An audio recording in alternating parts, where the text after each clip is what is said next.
him up late. Thank God we got its name right. You win some, you lose more. For free and confidential support, call the 1-800 number or visit the website. And don't forget your same race multi, more places, more places. It's a great little race to have a bit of a play. We'll give you the bigger odds. Punters love it. Speedy tapping the Sportsbet app. You win some, you lose more. For free and confidential support, call the 1-800 number or visit the website. So one of the big talking points in this race is different gravy. We get to see him return for the first time. And when acceptances came out earlier in the week, we did hear from Henry Dwyer saying, geez, from that gate, maybe now we need to go back and the task might be a little bit difficult for him. But as the days developed, getting off the fence, being out wide certainly knows his advantage. You'd probably rather draw 15 than draw barrier 1 because, as we saw in the last 2 races, they're really pushing off that inside well before the turn. 3 wide line, blending in beautifully, down the outside like a choo-choo train. He's got the ability. Let's see how he looks. This mounting yard is brought to you by the Vobis Premier Race Series, offering $5.6 million in prize money, bonuses and vouchers. 500,000 up for grabs in the IRT Vobis Platinum Guineas for the 3-year-olds. The thing to note before we launch into the yard is Salty Pearl. The favourite has undergone a pre-race vet exam after being fractious in the tie-up stalls and shifting a plate. She has been passed fit to run. Horse 1 is different gravy. Who I think comes into calculation now with the fact we're off fence today. He's a really progressive galloper. He's probably going to be better with a run over a bit further. How does he present, Amy? And really well. I've always been a big fan of this horse. Looks like he's thickened up and just matured a little bit from last preparation. It's a great parade. 2 is Ornos. Well, it's one of the potential leaders in the race. Stable's just in great form, but he was well beaten last time out in a weaker race. He's always nice and relaxed, this horse. Today's no different. 3, Itazura, 3rd in the Group 2 Autumn Classic here. Good run. Was doing his best work late there, hitting the line strongly, slicing through the field. If anything, I like him back in distance. He's technically down in class as well here. He's going to be back in the field, but yeah, he's one I think is over the odds. It's just a happy horse. He maintains his weight really easily. 4, Weetumka. Not sure about the mile for this horse. He won his maiden on a track that was listed as heavy, but was probably on the better side of soft last time out.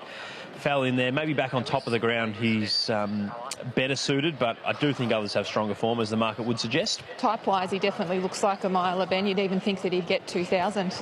5, Diamond Gust. Last start winner at Sale in a much weaker race. On the same day, the track had been upgraded to a 7 by that stage.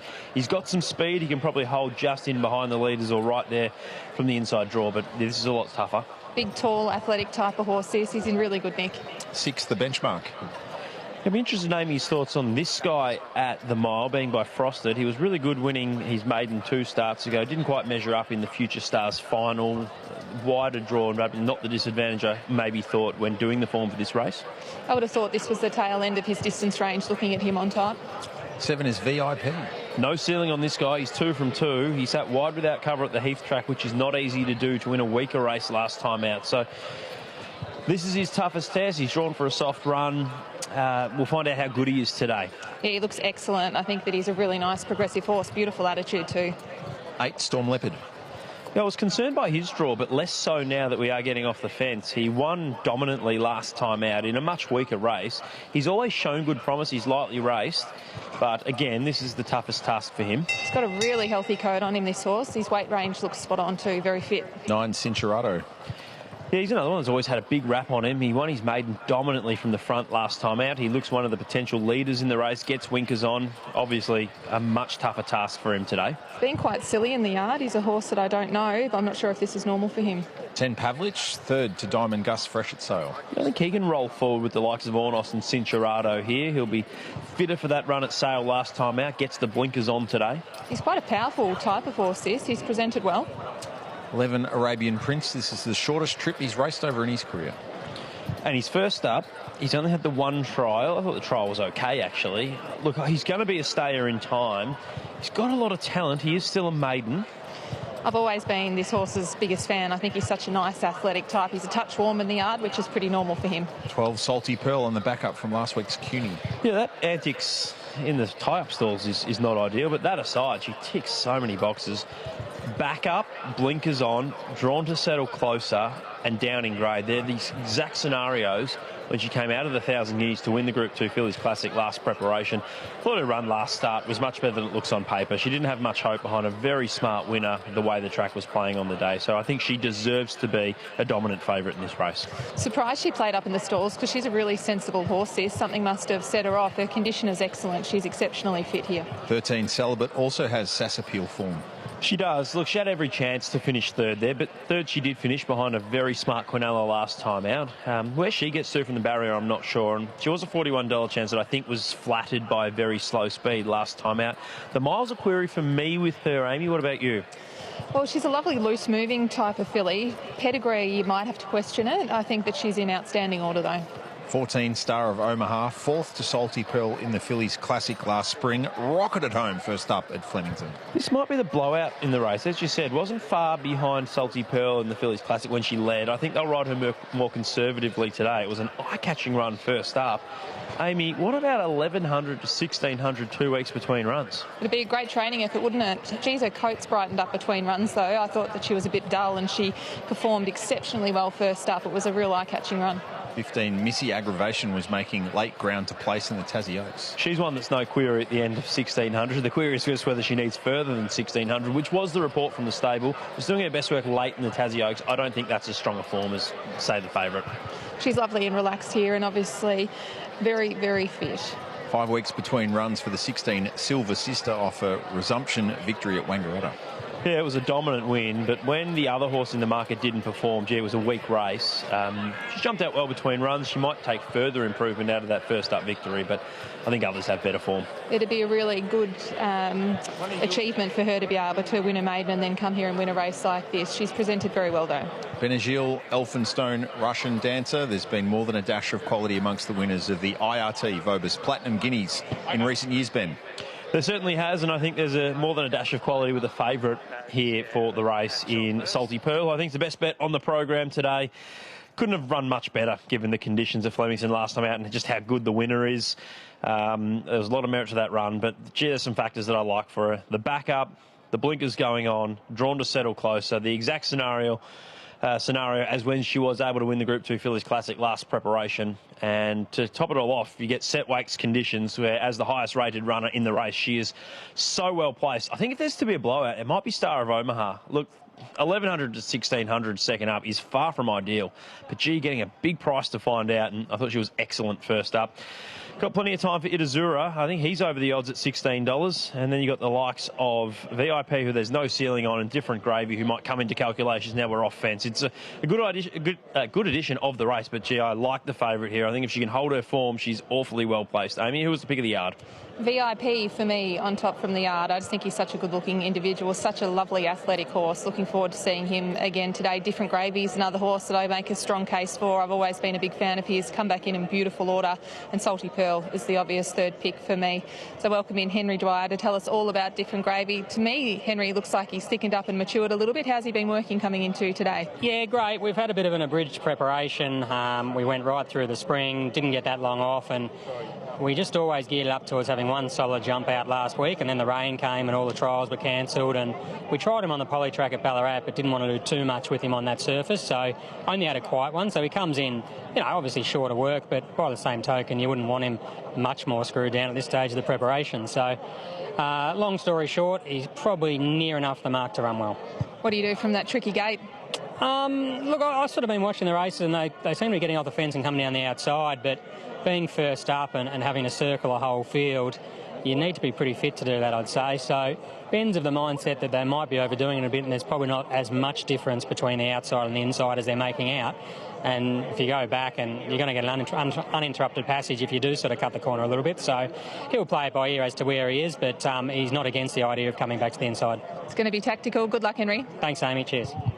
Hey, he was out to $8. He's back into $7, Different Gravy. So punters thinking that he might be able to just cause the upset. Trimming. Let's have a look at the favourite, though, Salty Pearl. She's your best back with the sports bet books. Trimmed into $2.15 now. So she's the one to beat. Now, VIP's next best. Rock solid at the $5.50. Different Gravy, as I mentioned. He's tightened up. Now, what else can cause an upset down the bottom there? Not really. Silver Sister. Got into 31, back out to 35. But don't forget your same race multis here. This is the Platinum Guineas over the mile. Get your bets on. You win some, you lose more. For free and confidential support, call the 1-800 number or visit the website. Or have a look at the bloke laughing, riding the horse here. Same race multi. Under the rules of racing, jockeys aren't allowed to bet, but I think he has. Looking at him.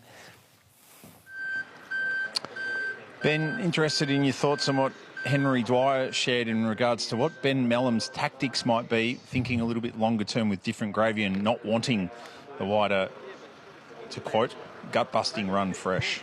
Yeah, I thought that would be the case when assessing how he would be ridden. I thought he would be much closer to last than first, and he might even be the horse that's in that three-wide running line at the back of the field, needing them to be compact on the turn.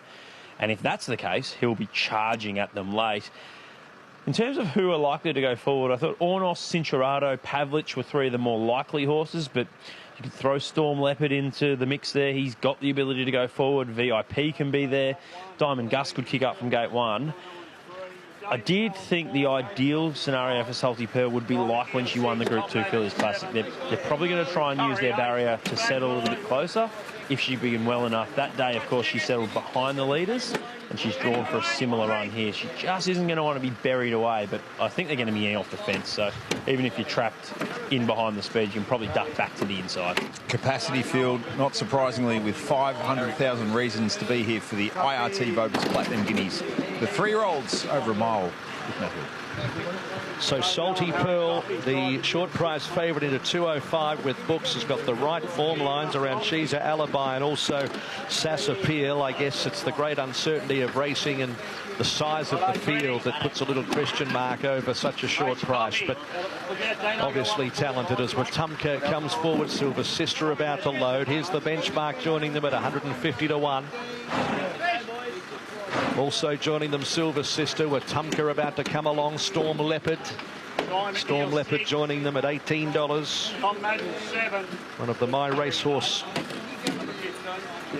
contestants going around at the moment. Star of Omaha, who was such an eye-catcher last out at a big price. Different Gravy, who impressed us in the latter part of the spring last year.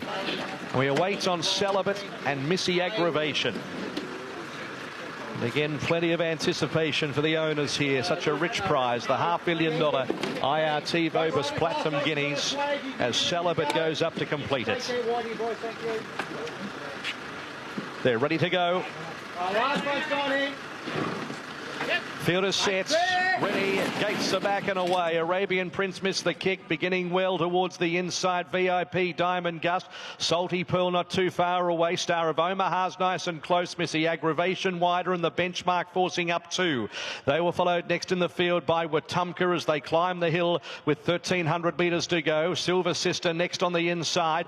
They were followed by Ornos, a length and a half away. Itazura, Cincerado, Arabian Prince, and then Pavlich, Different Gravy, Storm Leopard. Celibate is last of all. VIP is the front runner. Just over 1,000 metres to go by 3/4 of a length. Star of Omaha closer today second. Then came Diamond Gust in third. The inside of the favourite Salty Pearl, effectively one out and one back with Missy Aggravation around it. A length the benchmark, and they were followed by Silver Sister. Next is Wetumka as they steadily run past the 800 metres. Further back is Ornos, and then came Itazura, Arabian Prince, Cincerado. Then Different Gravy sneaking runs the inside from Storm Leopard, and then came Pavlich and Celibate. 600 metres to go. VIP in front by a next Star of Omaha. They were followed by, in between horses, Diamond Gust, and jockeys thinking about coming to the middle of the course again. Then Missy Aggravation forced very deep. Silver Sister. Now Arabian Prince has cut the corner. Different Gravy behind those, followed by Celibate. Itazura to the outside with Cincerado.